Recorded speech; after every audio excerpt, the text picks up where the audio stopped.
तुम्हारा काम ना चल रहा हो, व्यापार ना चल रहा हो, बहुत कर्जे में लदालूम हो गए हो, बहुत तकलीफ की ज़िंदगी चल रही है, ना मान मिल रहा है, ना सम्मान मिल रहा है, ना आदर मिल रहा है, ना ही कोई कदर करता है और ना ही जगह जगह की ठोकर खा खा कर थक गए हो, तो निवेदन है एक बेलपत्र, एक कनेर का फूल, एक दुर्वा, एक चावल का दाना, और वो चावल का दाना भी लाल चंदन में भींगा हुआ। जलाधारी का मुख होता है उत्तर की ओर, आप दक्षिण की ओर आराम से बैठो, श्री शिवाय नमस्तुभ्यम बोलकर, अपना नाम गोत्र बोलकर, अपनी कामना कर कर, एक बेलपत्र, एक कनेर का पुष्प, एक दुर्वा, एक चावल का दाना जिसको तुमने लाल चंदन से भिगोया है, वो शिवलिंग पर उत्तर की ओर मुख कर कर दक्षिण में बैठकर बाबा को सोमवार की सोमवार प्रदोष काल में, मतलब शाम का जो सूर्य डूबने का जो समय होता है, बस उसी प्रदोष काल के अंतर्गत यदि घी का दीप जलाकर बाबा को अगर एक बेलपत्री कनेर का पुष्प, दुर्वा और लाल चावल चंदन का अगर चढ़ाना प्रारंभ कर दिया, 5 या 6 सोमवार निकलेंगे, धीरे धीरे मेरा बाबा तुम्हारा हाथ पकड़कर तुम्हें मंजिल तक छोड़ना प्रारंभ। नहीं चल रहा व्यापार, नहीं चल रही फैक्ट्री, नहीं चल रही दुकान, बहुत तकलीफ की जिंदगी है, कोई पैसे खाकर भाग गया, नहीं दे रहा, कर्जे में डूब गए, तकलीफ में आ गए, कैसी भी समस्या है उसमें शिव की शरणागति आपको सुख देगी। आडंबर में नहीं जाना। कोई कह दे मैं तुम्हारे पैसे निकलवा दूंगा, कोई के मैं ये कर दूंगा, कोई के मैं वो कर दूंगा, फालतू की बात, ये सब व्यर्थ है। अपन ने किसी को पैसा दिया है तो अपना पैसा अपने को लाना पड़ेगा। कर्जा अपन ने किया है तो उस कर्जे को भी अपने को ही भरना पड़ेगा। तो मेहनत भी तुम्हें खुद करना पड़ेगा, जल भी तुम्हें खुद चढ़ाना पड़ेगा। ये सीहोर में जो रुद्राक्ष उत्सव होता है, 1-2 महीने तक रुद्राक्ष वितरण बंद हो जाता है। 15 जनवरी से रुद्राक्ष वितरण बंद हो गया, 15 मार्च तक बंद रहेगा। रुद्राक्ष नहीं मिलता उस समय पर, क्योंकि रुद्राक्ष उत्सव होता है तो 7 दिन तक जो बाबा का प्राचीन पुराना जो शिवलिंग है, उस शिवलिंग के ऊपर रुद्राक्षों को समर्पित किया जाता है। जो जितने करोड़ों रुद्राक्ष साल भर बटते हैं, उनको 7 दिन के अंदर बाबा के मंत्रों का प्रयोग कर कर जो रुद्राक्ष सिद्ध किए जाते हैं, जिसको तुम तांबे के कलश में गलाकर उसका पानी पीते से ही बीमारी से ठीक हो जाते हो, लोगों के कार्य बनना चालू हो जाते हैं, बच्चे की मन बुद्धि विद्वत्ता की ओर बढ़ जाती है। उस रुद्राक्ष में अपने आप बल उस कार्य से आ।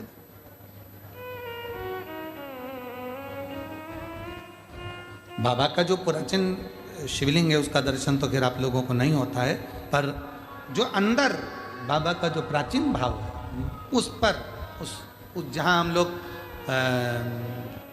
दीपावली के दूसरे दिन जो खजाना बंटता है वहाँ वो वहीं चढ़कर वहीं का खजाना दिया, वहीं का खजाना चढ़कर फिर दिया पूरी। और सीहोर का रुद्राक्ष किसी बाजार में नहीं बेचा जाता।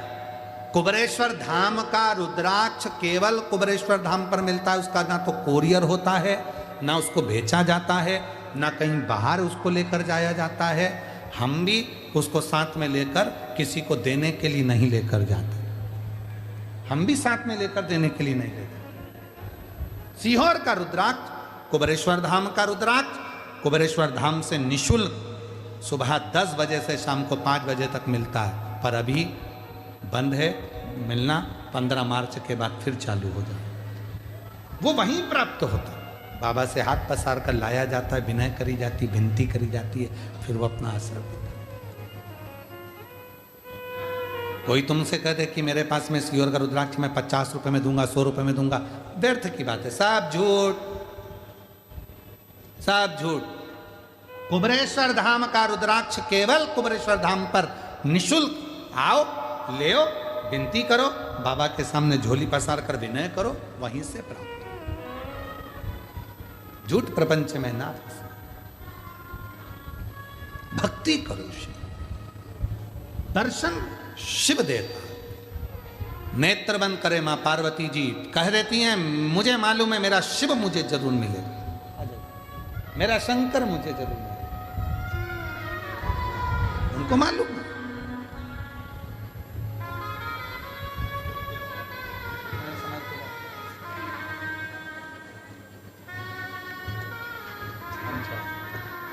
ठीक है,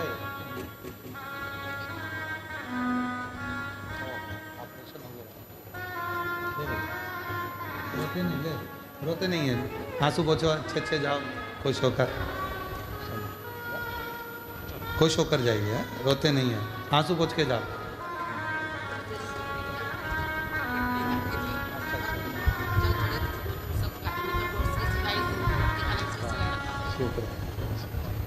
श्री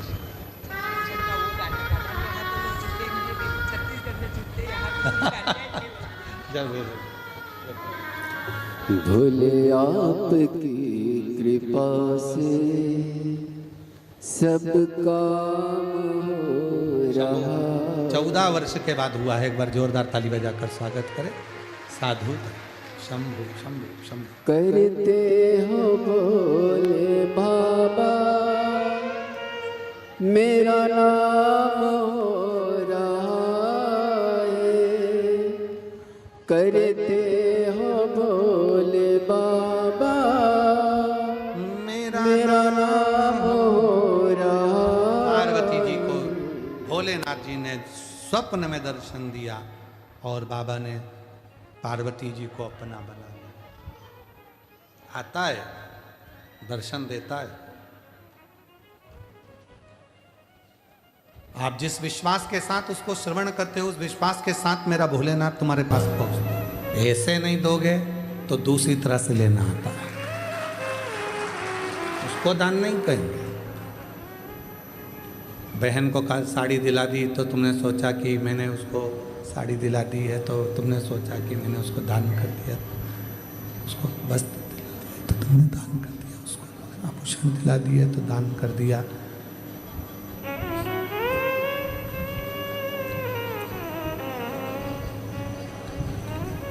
ये दान नहीं है, इसको दान नहीं कहेंगे, इसको उसका हक बनता है, वो हक उसको प्राप्त होता है,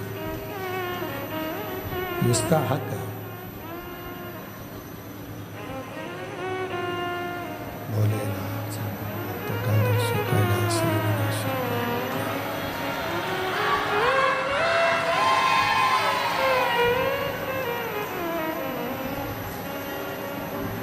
इस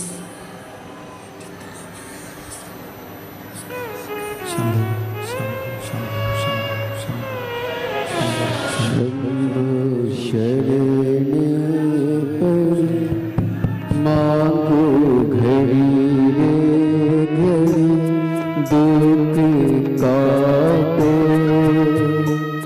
दया करीन दर्शन आपो। शंभु शरण परि मांगो घड़ी रे घड़ी दुख काटो, दया करीन दर्शन आपो। शंभु शरण परि मांगो घड़ी रे घड़ी दुख काटो, दया करीन दर्शन आपो।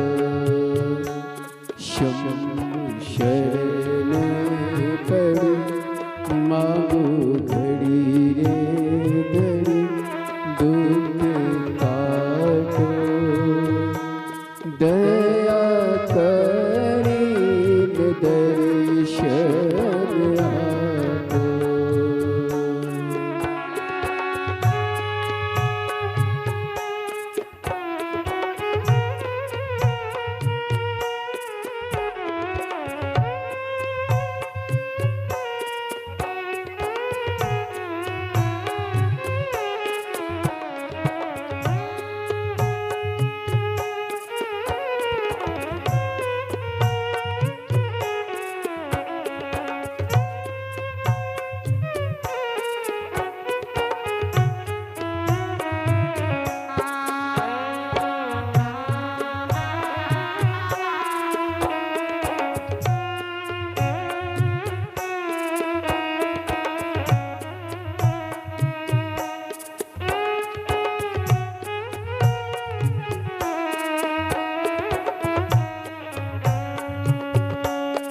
शंभु शरणे पड़े मांगो घड़ी रे घड़ी दुख काटो दया करीने दर्शन आपो शंभु शरणे पड़े मांगो घड़ी रे घड़ी दुख काटो दया करीने दर्शन आपो।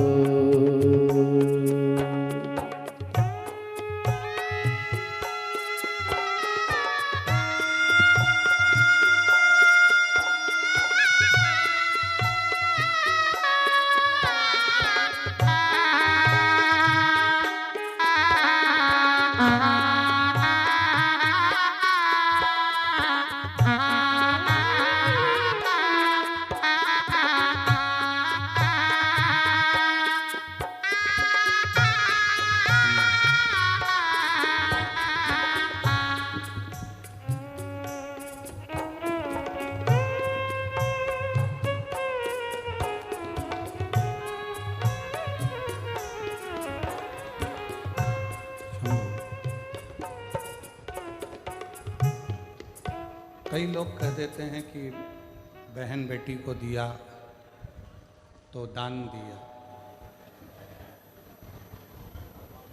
शिव महापुराण की कथा कहती है बहन बेटी को दिया वो दान नहीं है, वो उसका हक है।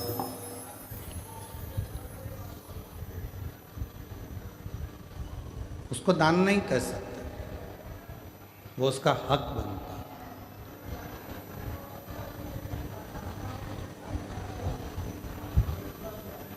कोई कहता है कि हमने हमारे परिवार के व्यक्ति को दिया, दान दिया, वो दान नहीं कहलाता। दान की परिभाषा किसको कही गई कि परिवार के अंदर कोई दूसरा व्यक्ति है, मान लो कोई रिश्तेदार है और उसका बच्चा पढ़ना चाहता है, शिक्षा अध्ययन करना चाहता है, उसको चिकित्सा की जरूरत है, आपने उसके लिए कोई सहयोग करा, वो दान की गिनती न कहलाएगा, उसको दान कहा जाएगा कि वो दान। अब ऐसे तो लोग कह देते हैं कि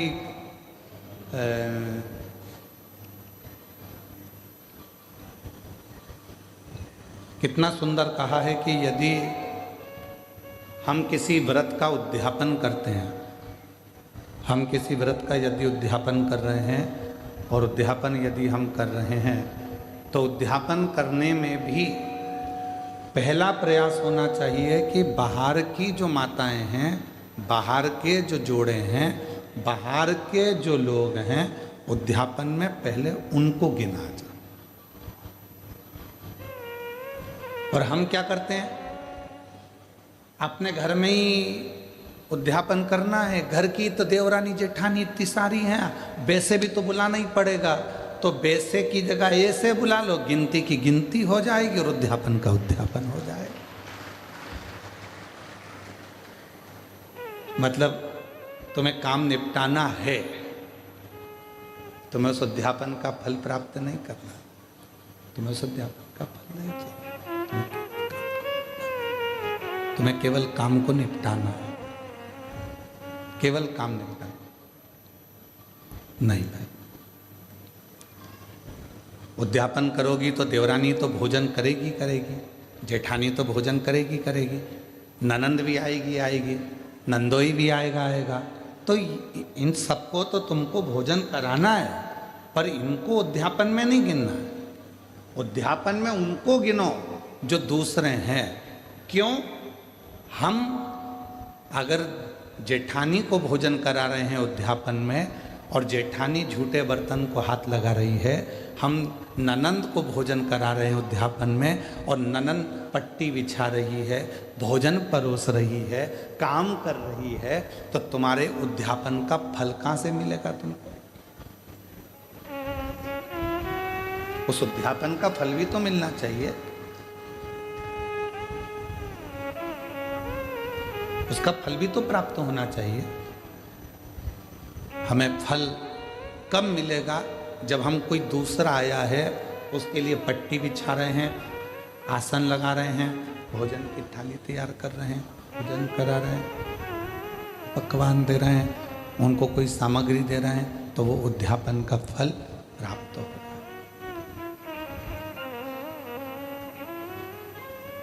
वो लेकर गया, यहाँ से थोड़ा आपने कुछ दिया उसको, कलश दे दिया, तुमने कोई सुहाग की सामग्री दे दी, कोई चूड़ी दे दी, कोई बिछुड़ी दी, कोई ब्लाउज पीस दिया, कोई तुमने उसको साड़ी दी या कोई सामान दिया, तो वो लेकर गए,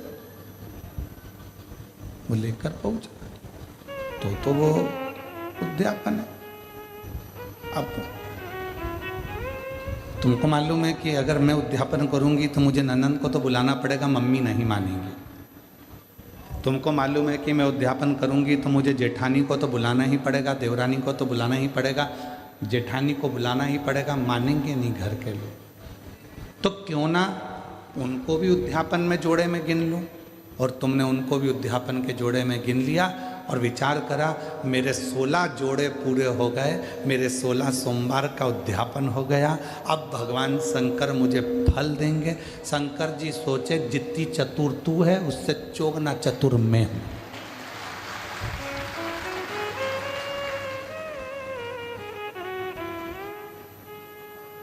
कर वापिस उद्यापन, फिर वापिस कर 16 सोमवार, वापिस 16 सोमवार कर, वापिस उद्यापन कर, वापिस व्रत कर, वापिस कर। पशुपति व्रत किस किसने करे? हाथ उठा दो। पशुपति व्रत जिस जिसने करे पशुपति व्रत को, पशुपति व्रत जिस जिसने भी करे हाथ उठाओ जरा। हाँ ठीक है, रखिए, प्रणाम। हम भी करें, ठीक है, हम भी हाथ उठाए, हमने भी करा है। और हमारी धर्म पत्नी, ऐसा कोई महीना नहीं जाता होगा जिस महीने में एक बार पूरे 5 पशुपति व्रत नहीं कर लेती है। उसका नियम है, वो व्रत महीना 2 महीना में, 2 महीना 3 महीना में पशुपति व्रत करती रहती, करती। पशुपति व्रत में कई माताएं कहती है, गुरुजी आपने कहा कि आखिरी में जिस दिन पशुपति व्रत का उद्यापन होता है उस दिन एक श्रीफल भगवान शंकर को भेंट के साथ में चढ़ा देना चाहिए, भेंट के साथ में रख देना चाहिए। इसका मतलब क्या है? इसका महत्व क्या है? इसका मतलब क्या होगा? इसका महत्व क्या होगा? तो वो पशुपति नाथ है, उसको पशुपति नाथ कहते हैं। और वो पशुपति नाथ है। पूरे 5 व्रत में हमने मान लो कोई गलती करी हो, 5 व्रत में हमने भगवान को शीश नहीं झुकाया हो, 5 व्रत में हमने भगवान को नमन ना करा हो, तो ये जो श्रीफल है, जो ये श्रीफल, जो ये नारियल है, ये शीश का काम करता है। श्रीफल नारियल शीश का काम करता है। और ये श्रीफल नारियल हम भगवान शंकर को देते हैं। ये श्रीफल नारियल भगवान शंकर को देते हैं, प्रदान करते हैं। शंभो शंभो शंभो शंभो शंभो।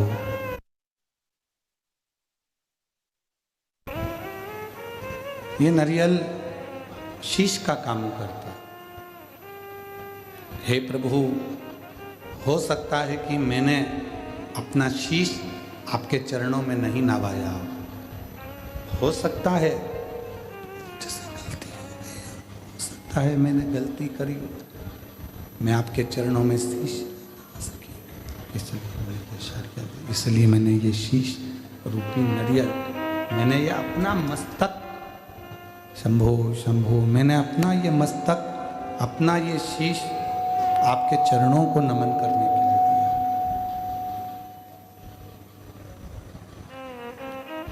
ये आपके चरणों में मैंने छोड़ दिया है।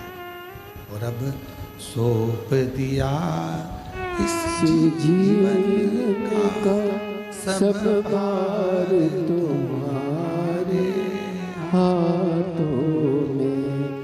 अब सौंप दिया इस जीवन का सब भार तुम्हारे हाथों में। है हार तुम्हारे हाथों में और जीत तुम्हारे हाथों में। है हार तुम्हारे हाथों में और जीत तुम्हारे इस जीवन का सारा भार हमने उस परमात्मा के चरणों में सौंप दिया। श्रीफल देना मतलब परमात्मा के चरणों में सब कुछ सौंप देना, उनके चरणों में छोड़ देना।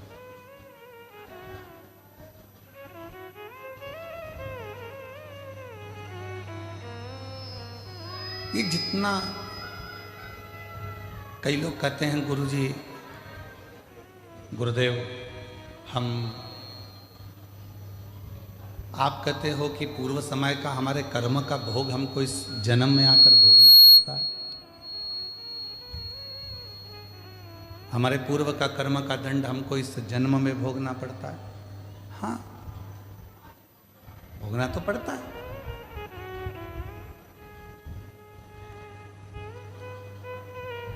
पहले जब हम छोटे थे,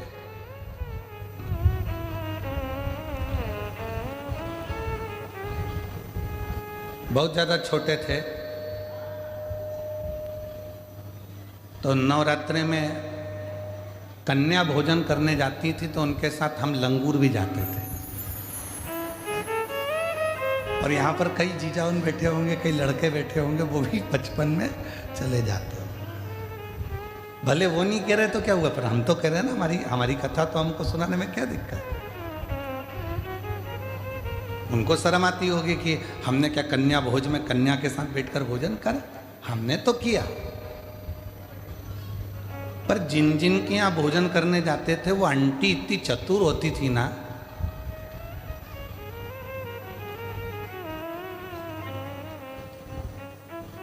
पूड़ी बनाती, हलवा बनाती, सब्जी बनाती।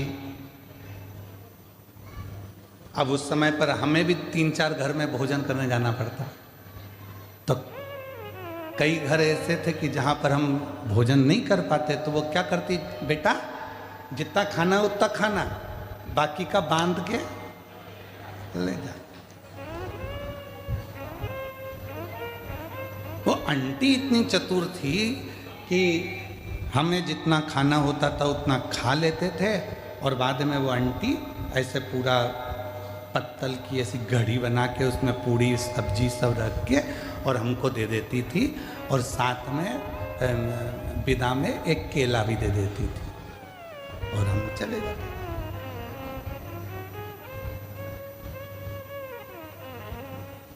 उस समय का देवी जी के समय पर जो हमने कन्या भोज में भोज करा और जो पत्तल लेकर आए, आज समझ में आता है कि उनके घर में हम पूरा नहीं खा सके तो उसने पत्तल में बांधकर दे दिया। उसी तरह ऊपर भी हमारा कर्म का दंड हम पूर्व जन्म का नहीं भोग सके तो उसने हमारे जन्म के साथ पत्तल में बांधकर अभी दे दिया।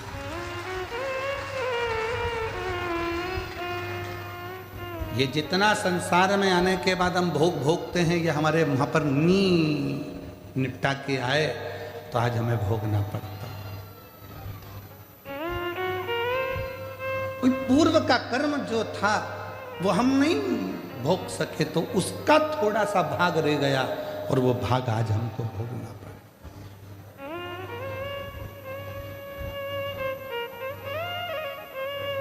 और कोई पिछले जन्म के अच्छे कर्म मुझे बाबा तेरा साथ मिला। हम पिछले जन्म के कर्मों का भोग भोगते भोगते भोगते भोगते इस जन्म का भी भोग भोग रहे हैं। और कोई हमारे पूर्व में हमने कोई पुण्य करा होगा मेरी जीजियों ने, मेरे जीजाओं ने, मेरी बेटियों ने, बेटाओं ने, मेरे बुजुर्ग माँ बाप ने कोई पुण्य करा होगा। उस पुण्य का फल ये मिला कि बड़ौदा में शिव पुराण की कथा हुई और उस पंडाल में अपन जाकर बैठे। ये पूर्व का पुण्य है, पूर्व का पुण्य। कोई अच्छा कर्म हमारी जिंदगी में हमने करा होगा तो वो हमारे सामने आकर प्रकट होगा।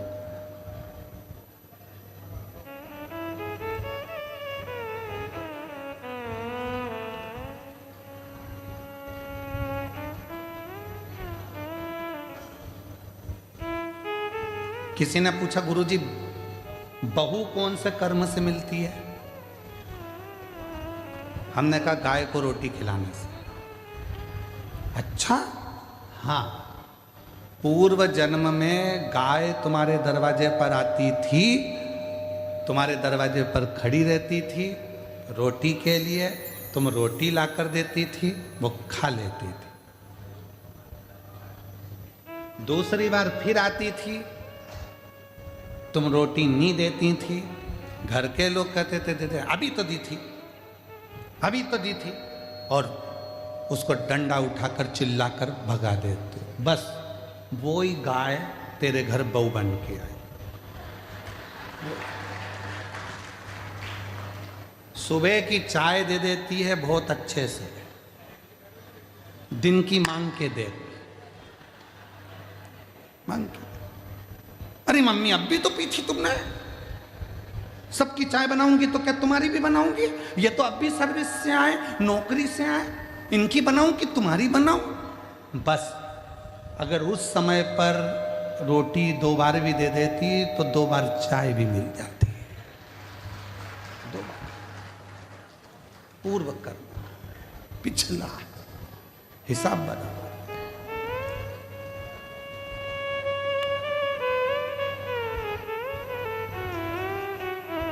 एक पुरानी कथा बा, बहुत पहले हम श्रवण कराए थे, आज फिर स्मरण में आ गई कि एक राजा के लड़के की शादी हुई और राजा के लड़के की शादी हुई और घर में बहू आ गई। शयन कक्ष में बहू पहुंच गई सोने के लिए। बेटा सो रहा था, पत्नी ने उस राजा के लड़के की तलवार जो निकाली म्यान में से। म्यान इतनी सुंदर है, इतनी सुंदर म्यान, और म्यान में से जैसे उसने सोचा कि म्यान इतनी सुंदर है तो तलवार कितनी सुंदर होगी, जो तलवार निकाली और तलवार की चमक के कारण वो हाथ से छूट गई और राजा का बेटा जिससे उसकी शादी हुई थी वो मर गया। तलवार छूटते ही उसी के ऊपर गिरी और उसका गला कट गया, वो मर गया। उस बहू ने विचार करा कि मुझे मृत्यु दंड मिलेगा, राजा का इकलौता लड़का है। उसने उस राजा के लड़के को खींचा, तुलसी के क्यारे के पीछे ले जाकर उसको पटका और कक्ष में चली गई। सवेरे सवेरे मंदिर में पंडित जी पूजन करने आए और वो चिल्ला चिल्ला कर आवाज लगाने लगी, हाय मेरे पति को मार दिया इस पंडित ने, ये पंडित ने मेरे पति को मार दिया। चिल्ला चिल्ला कर आवाज लगा। राजा के दूत आ गए, पंडित जी को पकड़ कर ले गए, अंतिम संस्कार किया बेटे का। अब दंड देने की बारी आई। राजा ने कहा कि अब इसको दंड सुनाना है, पर इस पंडित ने, इस ब्राह्मण ने मेरे घर के मंदिर की बहुत सेवा कर, इसने मेरे बेटे को क्यों मारा वो पता नहीं। पंडित जी हाथ जोड़कर बोले, महाराज मैंने आपके बेटे को नहीं मारा, मैं सत्य बोल रहा हूं, मेरी बात पर विश्वास तो करो। कोई नहीं सुना। आखिरी में राजा ने सोचा कि पंडित को मृत्यु दंड नहीं देंगे, जिस हाथ से पंडित ने मेरे बेटे को मारा है उसका हाथ काट दिया जाए। उसका हाथ काट दिया, एक हाथ का रह गया। अब पंडित जी ने मन में सोचा कि मैंने कौन सा पाप करा था ऐसा जो मेरा एक हाथ कट गया। गुरु के पास जाऊंगा, अपने गुरु जी से पूछूंगा कि मैंने पाप कौन सा करा। पंडित जी पहुंच गए अपने गुरु जी के पास में और जो गए गुरुजी के पास में तो गुरुजी तो घर में नहीं थे, उनकी धर्म पत्नी थी। जैसे ही दरवाजा बजाया, गुरुजी गुरुजी गुरुजी, इतने में पत्नी दौड़ कर आई। कौन गुरुजी? ना जाने कहां से आ जाते हैं चिल्लाने के लिए। मेरे गुरुजी यहीं रहते थे। हाँ, कहीं पर पड़ा होगा तेरा गुरु, चल निकल यहां से। पत्नी चिल्ला कर दौड़ी। पंडित जी चले गए। फिर इंतजार करें मेरे गुरु आएंगे, और गुरुजी आए। दरवाजा बजाया, पत्नी कहीं गई थी, दरवाजा खोला गुरुजी ने। गुरुजी, हाँ बेटा तुम, ये तेरा हाथ कैसे कट गया? वही तो पूछने आया हूं गुरुजी कि मैंने कौन सा पाप करा था जो मेरा हाथ कट गया। मैंने तो राजा के लड़के को मारा भी नहीं, और मुझे ये दंड मिल गया। पर गुरुजी, मैं इस सब बात में पूछूंगा, पहले मेरा एक प्रश्न है, उसका उत्तर दीजिए। गुरुजी ने पूछा, कौन सा प्रश्न? गुरुजी, मैं सुबह आया था, दरवाजा बजाया था, आपकी धर्म पत्नी ने मुझे खूब गाली सुनाई और आपको भी सुनाई। मेरा कर्म दंड बाद में बताना, पहले ये बताओ कि आपका पूर्व का कौन सा कर्म था जो ऐसी मिली है? ये मिली आपको, आप तो इतने विद्वान पंडित जी, इतने विद्वान गुरुजी, और आपकी पत्नी ऐसी मिली है। तब गुरुजी ने कहा, देख बेटा, ये मेरे पूर्व जन्म की बात है। पूर्व जन्म में ये गधी थी, मैं कौवा था। इस गधी की पीठ पर वजन ढोते ढोते ढोते ढोते घाव हो गया था। घाव के कारण एक फोड़ा हो गया था। मैं कौवा उड़कर आता था, इसकी पीठ पर बैठकर इसके घाव को खरोदता था। घाव खरोदते खरोदते वो गधी इतनी परेशान हो गई कि मेरे कारणवश वो भागकर हरिद्वार चली गई। मैं उसको ढूंढता ढूंढता कौवे की योनि में हरिद्वार पहुंच गया, और फिर वो गधी मिल गई। मैंने फिर उसकी पीठ को खरोदा, वो दौड़कर गंगा जी में कूद गई। मैं भी गंगा में कूद गया, मर गए। मरे तो मैं इसका पति बना और ये मेरी पत्नी बनी। उस समय पर मैं अपनी चोंच से इसको खरोदता था, अब ये अपनी चोंच से मुझे खरोद, अभी अपनी चोंच से मुझे खरोद रही। गुरुजी, ये तो मैंने सुना, पर मेरा हाथ क्यों कटा? मैंने कौन सा कर्म करा? तो कहा, पूर्व समय में तुम एक संत थे, बैठे थे, तुमने नियम लिया था कि मैं सत्य बोलूंगा और सत्य के सिवा कुछ नहीं बोलूंगा। सत्य बोलने का नियम लेकर तुम बैठ गए।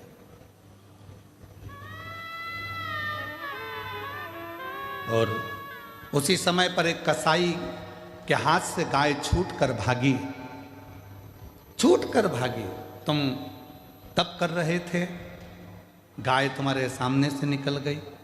कसाई ने आकर तुमसे पूछा, तुमने मेरी गाय देखी है? तुम्हें सत्य बोलना था,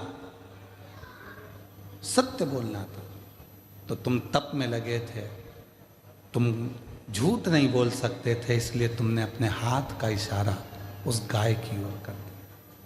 कसाई गया, गाय पकड़ी, उसको मार दिया। जो कसाई था वो राजा का लड़का बना, जो गाय थी वो बहू बनी, और उस कसाई ने उस गाय को काटा था तो उस बहू के हाथ से तलवार छूटी, और वो कसाई जो राजा का लड़का बना था उसको कटना पड़ा। और तूने हाथ का इशारा कर कर बताया था गाय का स्थान, इसलिए तेरा यह हाथ कटा है, इसलिए तेरा हाथ। कोई पूर्व का कर्म हमारा ऐसा होता है जिसको हमें भोगना होता। कई लोग कह देते हैं हम मंदिर जाते हैं इसके बाद भी हमें दुख पीछा नहीं छोड़ता, हम भगवान का भजन करते हैं फिर भी दुख पीछा नहीं छोड़ता। हमारा पूर्व का हम जो कर कर आए हैं वो तो हम जो वहाँ पर भोजन नहीं कर पाए तो पत्तल बांध कर लाए हैं, वो तो खाना पड़ेगा। वो तो लाए हो ना बांध कर, तो उसको तो भोगना ही है। पर कुछ अच्छे कर्म कर कर जब हम कुछ अच्छा कर्म करना प्रारंभ करते हैं तो हमारा कर्म श्रेष्ठ होते चले जाता। महाराज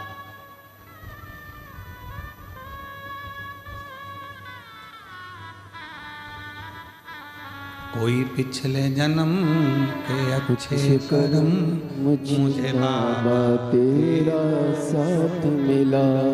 कोई पिछले जन्म के अच्छे कर्म मुझे बाबा तेरा साथ मिला।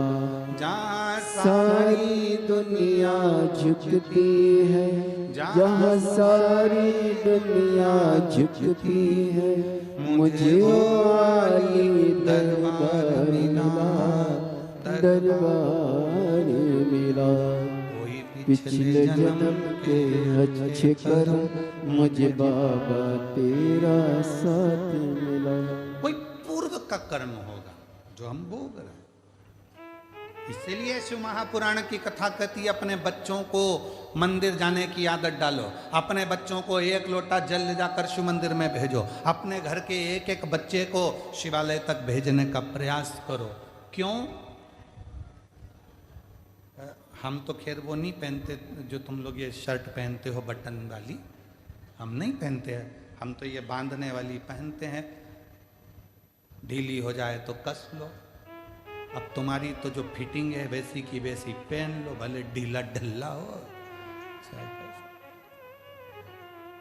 पर जितने लोग भी वो कमीज पहनते हैं, वो शर्ट पहनते हैं, वो बटन वाली शर्ट पहनते हैं, उनको मालूम है अगर एक बटन ऊपर की ही गड़बड़ हो गई तो नीचे तक सारी बटन बोलो बोलो जम के गड़बड़ रहेगी। एक बटन अगर सही लग गई तो जितनी भी बटन है वो सब सही हो जाएगी।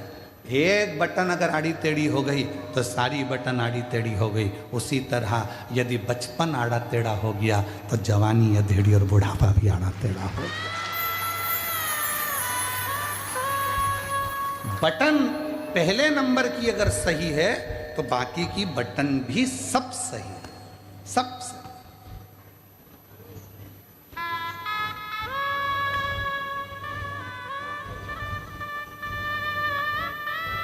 दर्जी जब कपड़े सिलता है, आप लोगों की शर्ट बनाता है, तो दर्जी कितना चतुर होता है जरा विचार करिएगा कि वो दर्जी जेब लगाता है ना तो लेफ्ट में लगाता है। कहाँ लगाता है? लेफ्ट, उल्टी साइड, क्योंकि उसको मालूम है हार्ट इधर ही है, दिल इधर ही है। उसने जेब क्यों लगाई? किसी दर्जी से पूछना कि ये जेब क्यों लगाई तूने? तो कहा पैसा रखना है तो नीचे की जेब में रखना, मोबाइल रखना है तो नीचे की जेब में रखना, और अगर कभी जिंदगी में भगवान का प्रसाद मिल जाए, बेलपत्र मिल जाए तो दिल के पास रखना, हार्ट के पास, दिल के पास। इसलिए उसने जेब भी, एक दर्जी भी अगर जेब लगा रहा है शर्ट में तो उल्टी साइड पर लगा रहा है जहां हार्ट है, जहां दिल है, क्योंकि उसको मालूम है भगवान का प्रसाद जितना दिल के करीब में होता है उतना हार्ट आनंदमय रहता है।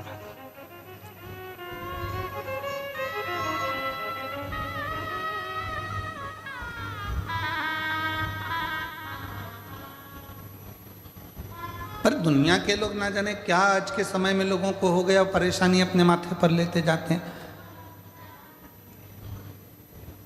जरा जरा से बच्चे कह देते हैं मैं पढ़ाई से परेशान हूं।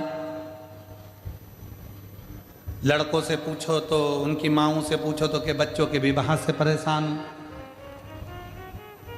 पति से पूछो तो कि पत्नी से परेशान हूं। पत्नी से पूछो तो ये बहरू से परेशान हूं, पति से।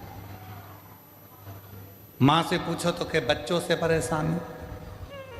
मतलब आज के जमाने में, आज के समय में प्रत्येक व्यक्ति ने परेशानी को अपना दामन में बांध कर रखा है। प्रत्येक व्यक्ति ने परेशानी को अपने पल्लू में बांध कर रखा है। उसने शुरू से अभी तक, बचपन में पढ़ाई से परेशान था, बड़ा हो गया तो गाड़ी से परेशान हो गया, फिर धीरे बड़ा हुआ तो सर्विस से परेशान हो गया, फिर ऑफिस में नौकरी भी लग गई तो नौकरी के ऑफिसरों से परेशान हो गया, फिर जाने में ट्रैफिक से परेशान हो गया, इधर उधर घूमने में परेशान हो गया। मतलब परेशानी उसने बांध कर रखी है। तो ये परेशानी मिटेगी कैसे? उसको मिटाने का कोई दूसरा साधन नहीं है। आप खुश रहना प्रारंभ कर दो, प्रसन्न रहना प्रारंभ कर दो, और ये मन में मान लो जो शिव करेगा वो सब अच्छा करेगा, तो परेशानी अपने आप मिटती चली जाए। आपने बना के रखा है, मैं इस बच्चे से इतनी परेशान हो गई गुरुजी, बिल्कुल नहीं सुनता, बिल्कुल नहीं सुनता, परेशान हो गई, अभी से बच्चों से परेशान हो गई। मतलब परेशानी को तुमने अपने अंदर बांध कर रखा है, परेशानी को तुमने पकड़ कर रखा है।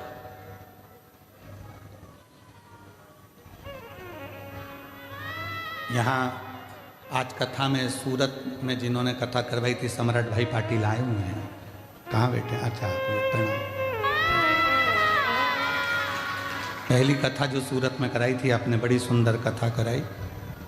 एक बार जोरदार ताली बजाकर आपको बहुत बहुत साधुवाद। विराज, जब हम इनके यहाँ ठहरे थे तो सम्राट भाई बोले कि गुरुजी इतनी भीड़ सूरत में आ गई है, बड़ा सोचना पड़ रहा है। हमने कहा बिल्कुल मत सोचो और ना परेशान हो,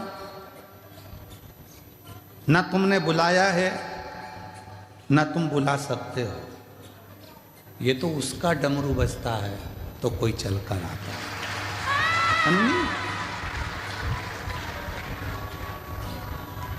जब सौंप दिया इस जीवन का सब भार तुम्हारे हाथ में, संपूर्ण जीवन का भार तत्व जब हम परमात्मा को सौंप देते हैं तो फिर हमारा कुछ भी नहीं, कुछ भी। और मेरी जीजियों, फिर निवेदन है, तुम बेटी को अपनी बेटी मानते हो, तुम बेटे को अपना बेटा मानते हो, बिल्कुल मत मानो। शंकर जी के मंदिर में तुम्हारे बेटे की शादी नहीं हो रही, तुम्हारी बेटी की शादी नहीं हो रही, अशोक सुंदरी वाली जगह पर जाकर हाथ रखकर 7 बिंदी लाल चंदन की लगाकर हाथ रखकर कह दो कि ये मेरा बेटा, इसका नाम ये है, इसका ये गोत्र है, ये मेरी बेटी, इसका नाम ये है, इसका ये गोत्र है, ये तेरी औलाद है, मैं शादी नहीं करूँगी, तुझे करना है, तुझे संभालना है, फिर वो संभालेगा। उसका प्रमाण ये शिव महापुराण का एक पत्र आया है, उसका प्रमाण देखिए। पत्र में एक पत्र में लिखा,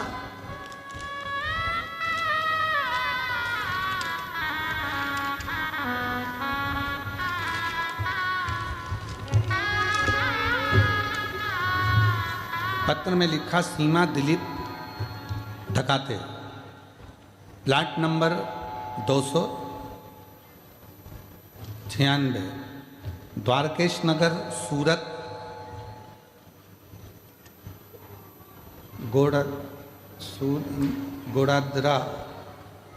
गोड़ादरा से हैं। कहीं बैठी हो तो हाथ हिला सकती हैं। बाबा का मैं क्या वर्णन करूं? मुझे पेट में 2 गठान थी। पहली सोनोग्राफी में 18/9/2025 को उसमें पता चला कि मुझे पेट में 30 mm की और 25 mm की गठान हो गई है। मेरे गर्भाशय में 2 गठान हो गई, एक 30 mm की हो गई, एक 25 mm की हो गई। उसके बाद डॉक्टर ने ऑपरेशन का कह दिया, पर मन नहीं करा कि ऑपरेशन कराऊं, क्योंकि डॉक्टर बोले थे ये गठान जांच के लिए जाएगी, उसमें क्या आएगा। बहुत रोई मैं गुरुदेव।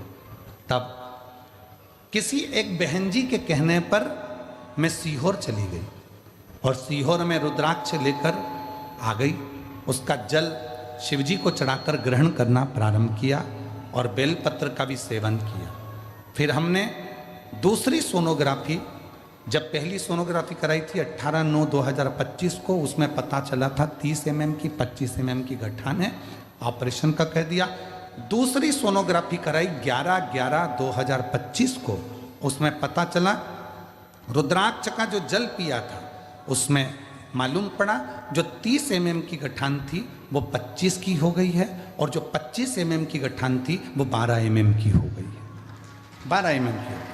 गुरुदेव, फिर मुझे मालूम पड़ा कि सूरत में कथा हो रही है और हम सूरत की कथा में पहुंच गए। कथा प्रारंभ होने वाली है, इसमें मंदिर में जाके बाबा से प्रार्थना किया और जो गठान है वह गल जाए, ऐसी प्रार्थना कर कर हम, मेरी सास सूरत के पंडाल में कथा सुनने के लिए आई और वहाँ से एक रात पंडाल में रही और बाबा से प्रार्थना की कि मेरी बहू की गठाने गल जाए। फिर बाबा की ऐसी कृपा हुई कि वहाँ की रज लाकर उदर पर लगाया। दूसरे ही दिन तारीख 11/1/2026 को हमने सोनोग्राफी कराई और सोनोग्राफी में डॉक्टर ने कहा दोनों गठाने गल चुकी है। बाबा की कृपा से मैं पूर्ण तरह से स्वस्थ हूँ। यहाँ पर बाबा को नमन करने के लिए आए। एक लाइन अच्छी लिखी है, खाली न जाता कोई दर से तुम्हारे, खाली न जाता कोई दर से तुम्हारे, मैं भी खड़ी हूँ नन्ही बाहें पसारे, अपने हृदय से लगा लगा लो, गिरा जा रहा हूँ, उठा लो प्रभु अपने हृदय से, अब तो न टालो, गिरा जा रहा हूँ, उठा लो हम उस पर आश्रित हो गए, हमने उस पर भरोसा कर लिया, हमने उस पर विश्वास कर लिया। कोई पिछला जन्म, कोई कर्म हमारे सामने। दुनिया के लोग हमेशा रोते रहते हैं, भगवान ने हमें गरीब बनाकर पैदा करा, भगवान ने हमको गरीब बनाकर पैदा करा। बताओ, इसको इतनी सारी गाड़ी दे दी, उसको ये दे दिया, उसको बंगला दे दिया, उसके बच्चे डॉक्टर बन गए, उसके बच्चे इंजीनियर बन गए, उसका बंगला बन गया, और भगवान ने हमको गरीब बना। भगवान किसी को भी गरीब बनाकर पैदा नहीं करता। गरीब तुम खुद हो जो अपनी बुद्धि में ये बात लेके रखे हो।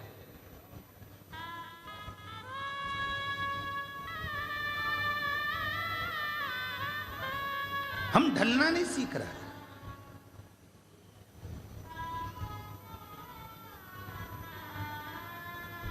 तुम्हारी बहू अगर थोड़ी सी भी तुम पे गुस्सा करती है, तुम्हारी बहू तुमसे नाराज रहती है, तो तुम किसको जाकर कहते हो?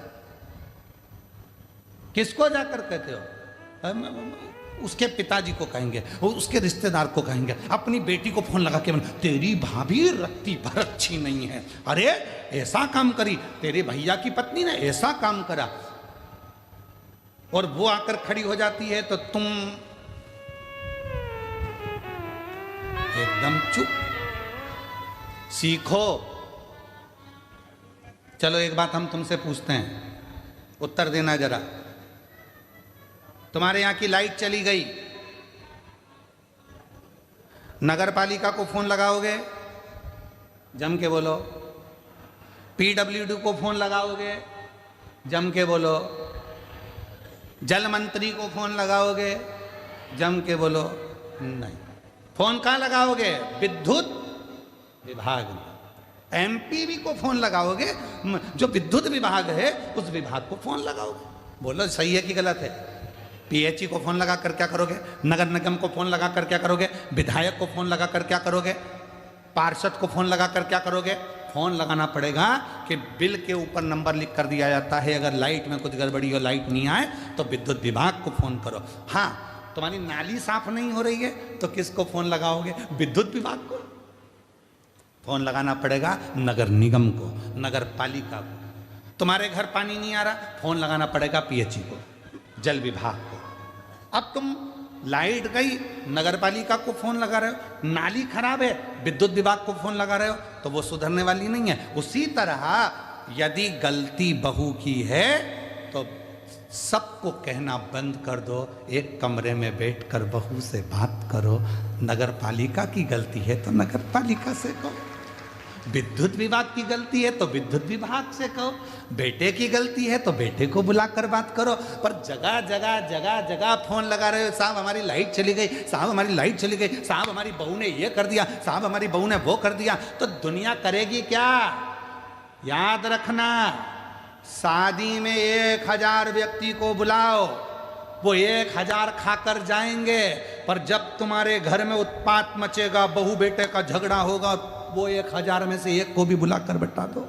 जो तुम्हारे यहाँ 200 की 500 की थाली खाकर गए हैं, प्लेट निपटा कर गए हैं, गाजर का हलवा, चम्मक लड्डू, कुल्फी, गुड़िया का बाल, सब खा के चले गए।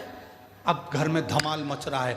मैं मेरे मामा जी को बुलाता हूँ, अभी बताता हूँ, उसके रिश्तेदार को बुलाता हूँ, अभी बताता हूँ। सब फोन लगाते रहना, कुछ नहीं होगा, कोई नहीं आएगा। आखिरी में तुम्हारा झगड़ा तुमको ही मिटाना पड़ेगा। इसलिए नगर पालिका की गलती है तो नगर पालिका से कहो, विद्युत विभाग की गलती है तो विद्युत विभाग से कहो। उसी तरह बेटे की गलती है, बेटे को कमरे में बुलाओ, समझाओ। बहू की गलती है, बहू से कहो। अब बहू की बात पड़ोसन से करी, अड़ोसन से करी, धड़ोसन से करी, जो घर में मिलने आए, मौसी आए उससे, नानी आए उससे, सबसे कहती फिर रही है और सोचे कि नगर पालिका का काम विद्युत विभाग करेगा। बिल्कुल नहीं करेगा। समझ में तो आ रही है ना कथा?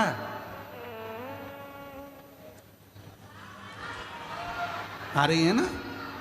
हाँ। गलती किसकी है हम उसको बताएं। अब हम गलती वाले को तो गलती बताते नहीं है। हम बहू की बुराई सब जगह करते हैं, पर बहू से बात नहीं करते कि बेटा मेरे को ये चीज़ अच्छी नहीं लग रही है। तो बहू भी समझाएगी, मम्मी कोई बात नहीं, अगर आपको ये चीज़ अच्छी नहीं लग रही है तो मैं सुधारने का प्रयास करूँगी, सुधारने का प्रयास। बेटा मुझे ये अच्छा नहीं लगा, मैं सुधारने का प्रयास करूँ। सुधरे। शिव कथा कर रही है, भगवान शंकर का चरित्र कर रहा है, शिव महापुराण की कथा कर रही है, देवादिदेव महादेव का चरित्र कर रहा है। ध्यान देना, जिस समय पर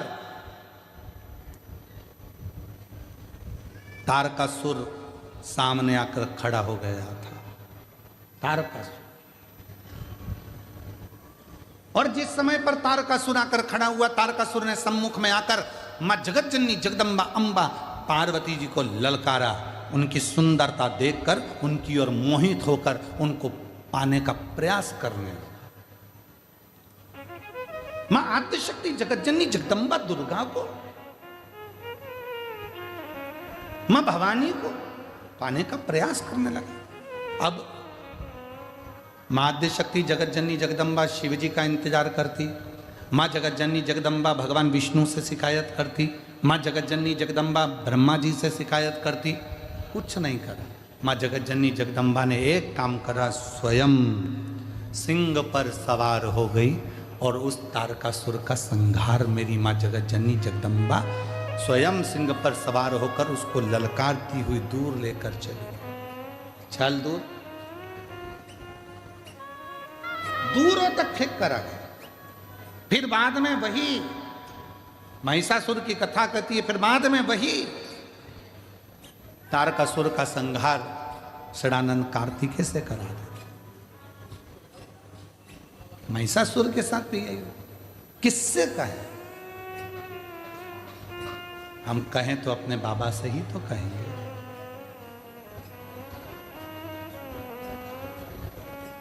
और तेरा ही दिया मैंने खाया पिया है, तेरा शुक्रिया है, तेरा शुक्रिया है।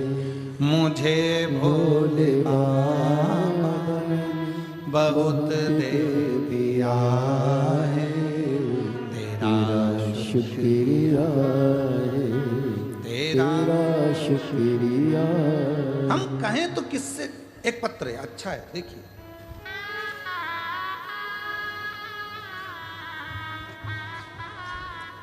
गुरुजी, मेरा नाम अनीता है, मैं बड़ौदा गुजरात में रहती हूँ।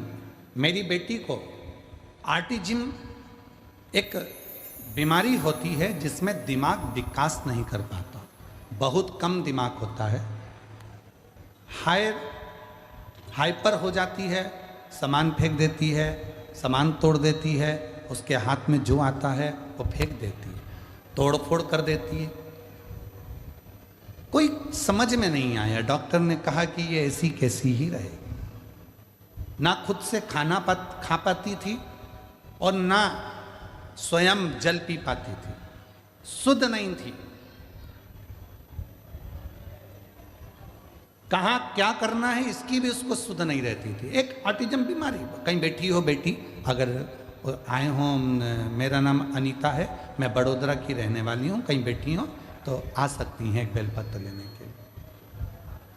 उसमें उसे शुद्ध नहीं रहती थी, ना वो खुद खाना खा सकती है, ना पानी पी सकती है, तोड़फोड़ करती है, हाइपर है, समझ में नहीं आता था क्या करे। तब डॉक्टरों का खूब इलाज कराया पर कोई उसका हल नहीं निकला। डॉक्टर क्या करते थे, नींद की दवा दे देते थे, वो सोती रहती थी, पड़ी रहती थी, हम बड़े दुखी रहते थे। फिर मुझे किसी ने आपकी कथा के बारे में बताया, मैंने आपकी कथा सुनी जिसमें आपने रुद्राक्ष के जल का वर्णन किया था। फिर हमने सीहोर में रुद्राक्ष मंगाया और उसका जल पिलाना शुरू किया और आपकी कथा सुनना प्रारंभ किया। तब से मेरी बेटी थोड़ी शांत हो गई, स्वयं अपना काम करने लगी और गुरुजी बाबा की ऐसी कृपा है कि अब वो कथा भी सुनती है और बैठती उठती, अपना खाती और अपना कार्य कर लेती है। ये शिव कृपा है। उसको ऑटिज्म की बीमारी, जिसमें उसकी शुद्ध नहीं है, जिसमें उसका विवेक काम नहीं करता, ना भोजन कर सकती है, ना पानी पी सकती है, गंदगी का भी स्मरण नहीं आता, कहां मलमूत्र का त्याग करना, स्मरण नहीं रह पाता। सारे डॉक्टरों का इलाज करा लिया पर कह दिया गया कि ये कभी ठीक नहीं होगी, हाइपर हो जाती, सामान तोड़ देती, फेंक देती। तब शिव पर भरोसा कर कर सीहोर से रुद्राक्ष मंगाकर उसका पानी गलाकर शिव को चढ़ाकर देना प्रारंभ करा। आज मेरी बेटी में सुधार है और बाबा की कृपा से अब उसका हालत भी सुधरी है और शिव की कृपा से कथा सुनने के लिए भी आती है और कथा सुनती भी है। ये शिव की उदाहरण, इसको शिव की। और हम और आप कितने विचारों में पड़े हुए हैं। हम लोग विचार करते हैं मुझे ये परेशानी है, मुझे ये परेशानी है, मुझे ये परेशानी है। याद रखना, जिंदगी में ऐसा कोई संसार में मृत्यु लोक में पैदा नहीं हुआ जिसके मस्तक पर टेंशन नहीं हुआ। सबको चिंता है, सबको टेंशन है, सबको कुछ ना कुछ परेशानी है।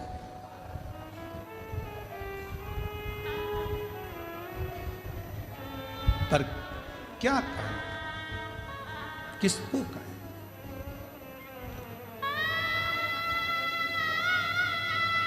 अपनी समस्या का हल अपने को करना है। हमने पहले भी एक बात कही थी, आज फिर कह रहे हैं।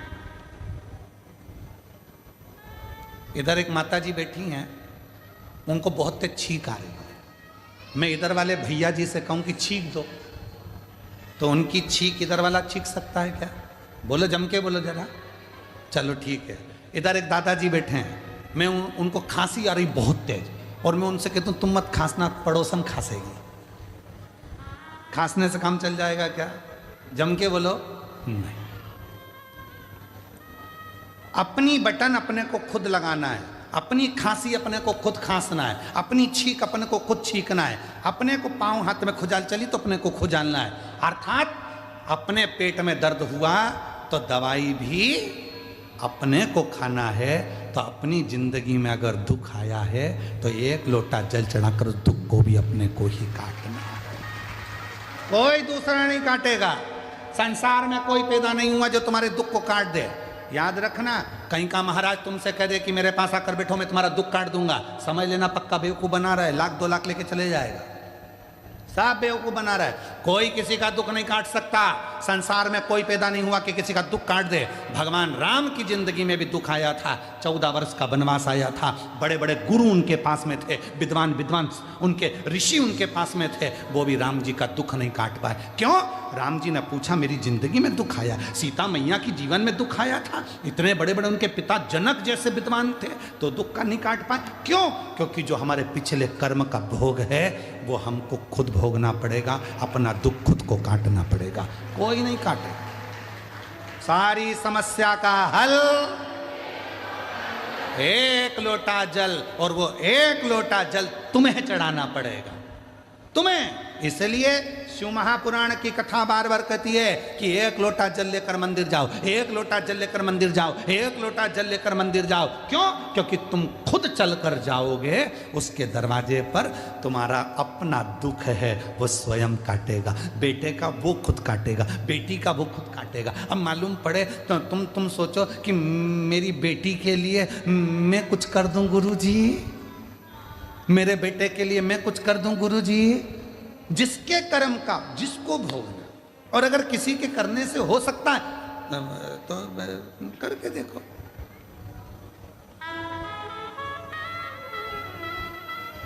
शादी में कौन कौन जाते हैं?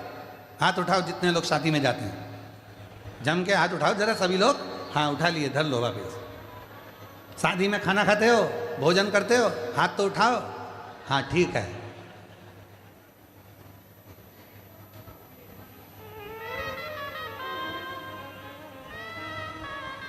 एक ही प्लेट में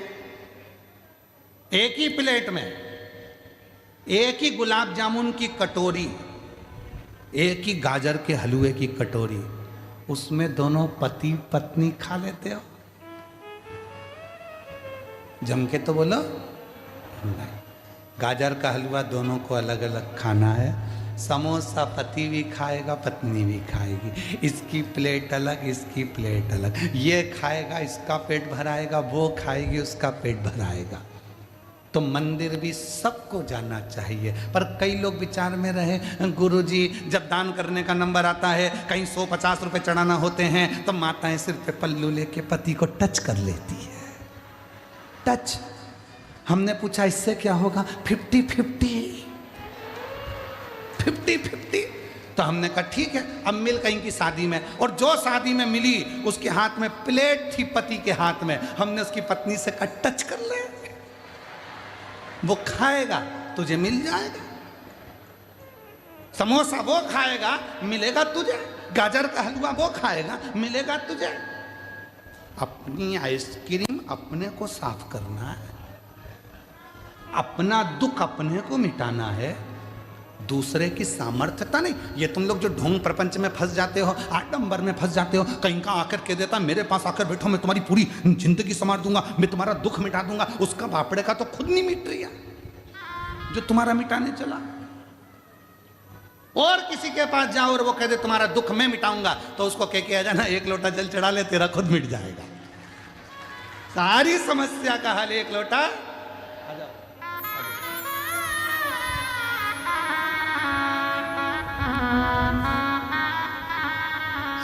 तेरा ही दिया मैंने खाया पिया है, तेरा शुक्रिया। यही बेटी है और बहुत हाई पर रहती थी, बहुत ज़्यादा अपना भोजन भी ना कर पाती थी, पानी भी ना पी पाती थी। पर सीहोर के लाए हुए रुद्राक्ष का पानी शिव को चढ़ाकर बेटी को देना प्रारंभ करा, और आज बाबा की कृपा से इतनी समझदार हो गई कि चलकर कथा की व्यासपीठ तक आई है। जोरदार ताली बजाओ।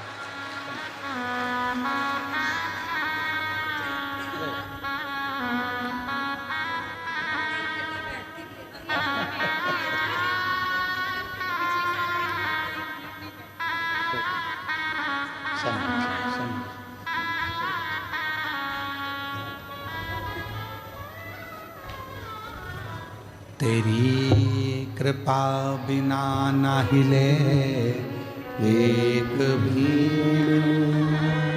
लेते हैं श्वास तेरी कृपा से तन बनो। बखान क्या करूं मैं राखों के ढेर का, चपटी भभूत में खजाना कुबेर का। गंगधाम मुक्ति द्वार ओंकार तू, भोले ओंकार तू। आयो शरण तिहारी शंभु तार तार तू। अपने कर्म को अपन को न कोई नहीं काट सकता, किसी के बस का नहीं। कटेगा तुम्हारा पाप, कटेगा तुम्हारा अगर कोई कर्म, तो वो शिव को एक लोटा जल चढ़ाने से कटेगा, बाकी का कोई नहीं काट सकता।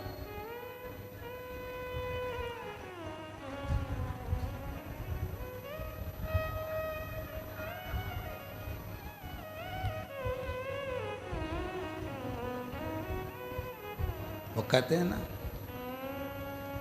कभी चूके ना कोई चूके ना, कोई चूके ना, कोई चूके ना, कोई चूके ना, कोई तेरा काम रे, बदले गोरापति को चूके ना कोई तेरा